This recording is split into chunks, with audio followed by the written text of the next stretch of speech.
Hello mga kasari, good afternoon. Welcome back to my YouTube channel. So ngayon po ay araw ng Sunday. Happy Sunday po sa inyong lahat mga kasari.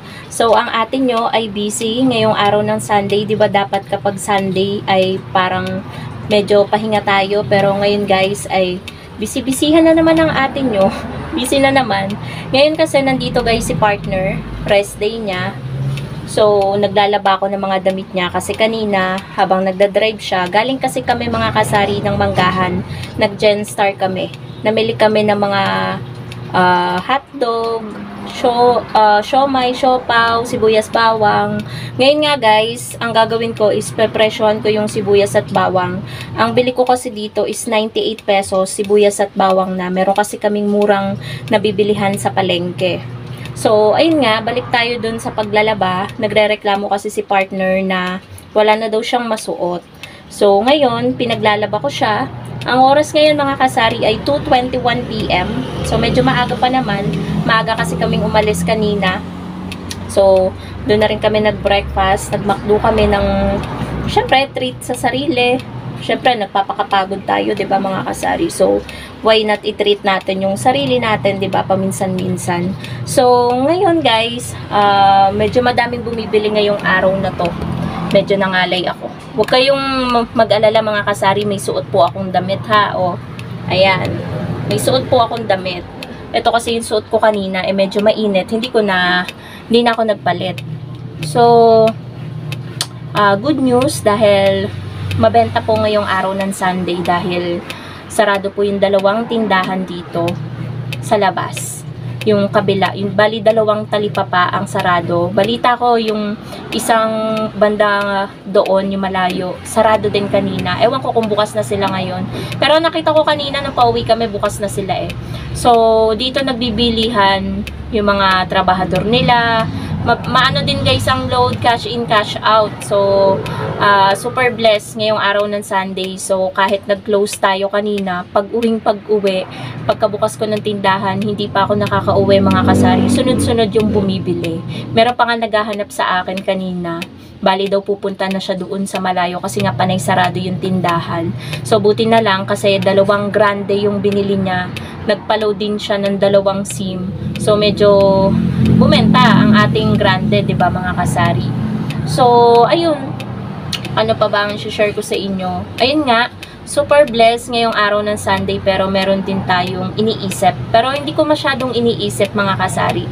Medyo sumasagi lang sa isipan ko pero hindi tayo panghihinaan ng loob. Syempre, merong lalapit sa atin na tindahan. Yun dun kasi yung talipapa dito.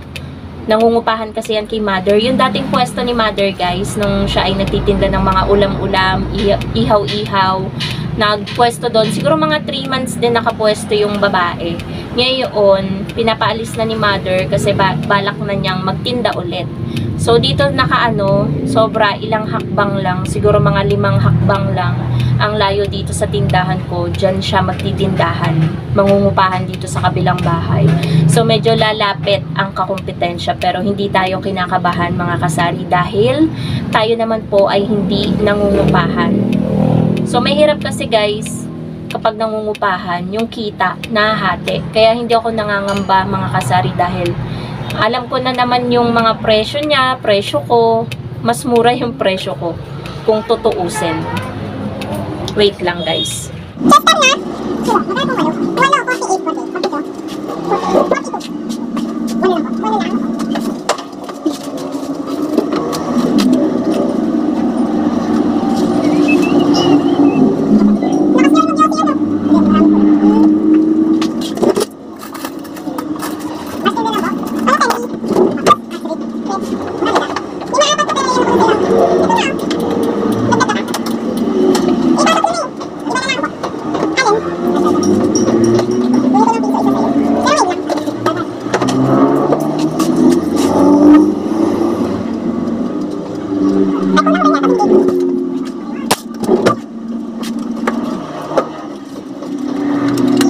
Ayun nga po mga kasari, nahinto tayo sa pagbablog.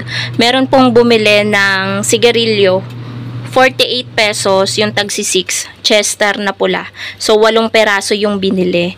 Ang lakas magyosi guys nung mga trabahador dito.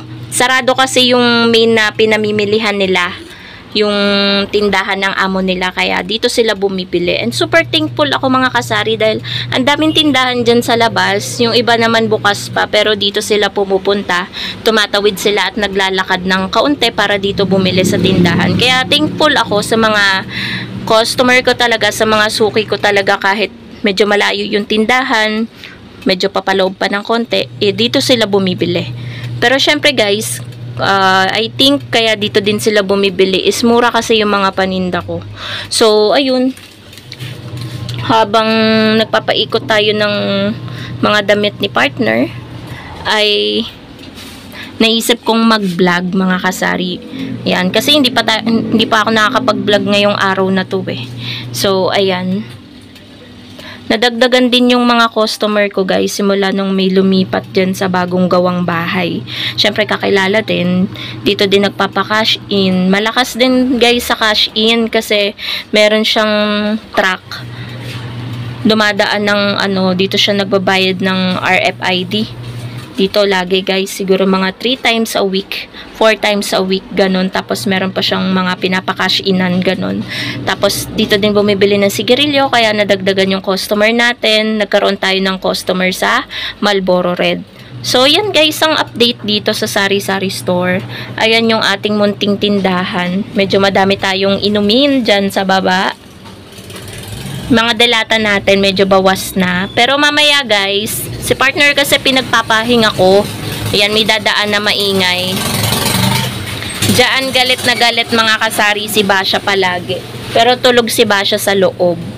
So, buti na lang guys. Ayun nga, pinagpapahinga ko si partner. Patayin muna natin yung tubig.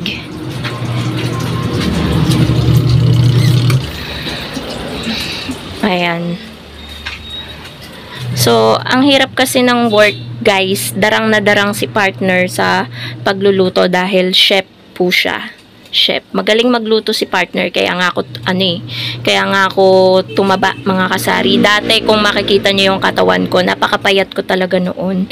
Tumaba na lang ako kasi ang sasarap ng niluluto ni partner. Ayun guys, chef siya doon sa tita niya. So, ayun, maghapong darang na darang, syempre pinagpapahinga ko, nanlalambot na nga siya lagi kasi ang dami nilang niluluto. So, ayun, pero mamaya alis kami, sabi ko sa kanya paggising niya, pagkatapos ko maglaba, bibili kami ng 25 kilos na bigas or 2 sako ng bigas na Hasmin. Kasi guys, eto, update sa bigas natin, sobrang mabenta din ngayong araw ng linggo. Yan na lang oh. Parang 3 kilot kalahati na lang guys yung hindi naman yan aabot ng 1 week kasi si partner 1 week na ulit kapag pumasok siya bukas Monday, rest day niya na ulit Sunday, dire-diretso Monday hanggang Saturday yung pasok niya, kaya kailangan makabili talaga kami ng bigas ngayong araw ng Sunday. Kaya guys, ang Sunday ko hindi siya rest day kay partner, pero sa akin hindi rest day kasi ipaglalaba ko siya. Ito din yung time na kailangan naming mamili ng mga paninda naming siomai, siopaw, sibuyas bawang sa palengke. Tuwing Sunday kasi kami pwedeng umalis kasi tuwing Sunday ko lang. Ayan, may nabili. Tsaka wala akong fortune stick. Yan lang yung yellow green. Eddie, wow. Yellow green. Hindi ko po.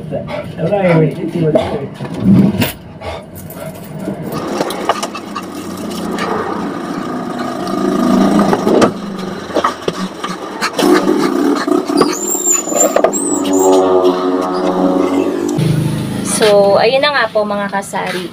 Nahinto na naman tayo sa pagbablog dahil merong bumili ng sigarilyo. So, medyo piloso po pa. Kung narinig nyo mga kasari, sinagot ko.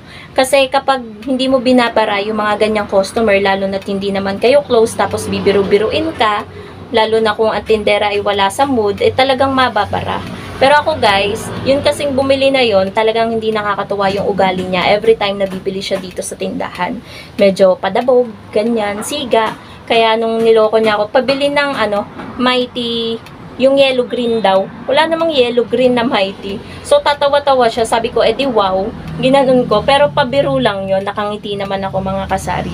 Kasi kung di mo babarahin, uulit-ulitin lang nila yon. Kaya wag kayong papaano sa mga customer na gano'n, mga kasari. Huwag nyo nga hayaan na ginaganon-ganon kayo. Hindi porket tayo yung mga tindera, sa iba, tindera lang, huwag nating aanuhin na lang. Kasi madaming yumaman sa pagtitindahan at hindi lang tayo tindera lang, nakakatulong tayo sa community natin. So, yun lang mga kasari. Mamaya update ko na lang kayo ulit. Maglalagay na ako ng presyo dito sa sibuyas at bawang at tumigil na rin yung pinapaikot ko doon sa likod. Update ko na lang kayo ulit. A few moments later. Okay po mga kasari, tapos na po tayong maglaba. Ayan. Linis na yung ating pinaglabhan. At ang oras po ngayon ay 3:48 PM at hindi pa rin po gising si partner. Pero maya-maya guys, gigisingin ko na siya kasi ayokong nagmomotor ng dilim or gabi na. Kasi delikado mga kasari. Sabihin nyo ng OA pero yun kasi yung parang na-trauma na rin ako dun sa aksidente namin nung 2023. So, maigi na rin guys yung ganon, 'di ba mga kasari, para safe tayo. Nalagyan ko na din pala mga kasari ng presyo yung ating sibuyas at bawang. So ayan yung mga presyo niya. So meron tayong tagko 4, merong tag 10, merong tag pa 5 pesos na sibuyas. Yung bawang natin mga kasari is lahat siya ay tag 7 pesos. Mas mahal po sa palengke mga kasari ang bawang. Ang sibuyas sobrang mura po niya ngayon. So yan mga kasari yung update ngayong araw ng linggo dito sa tindahan. Ay makakapahinga na rin ako sa wakas. Alas 4 na tayo nakapahinga since nung umaga, dire-diretso yung ginagawa natin. Pero okay lang yon mga kasari, as long as may pahinga ka pa rin kahit papano sa maghapon, ay okay na po yun. So bakbakan na naman bukas, Monday, and hanggang linggo na naman, wala tayong rest day dito. Kaya mga kasari, wag nating abusuhin ng katawan. Hanggat may time para magpahinga. Kaya po kami maaga rin nagko-close mga kasari kasi wala na masyadong bumibili. Ipapahinga na lang namin kasi nga walang close yung aming tindahan magko-close lang kapag closing na talaga sa gabi. So yun lang naman mga kasari ang ganap ngayong araw ng Sunday dito sa Sari-Sari Store.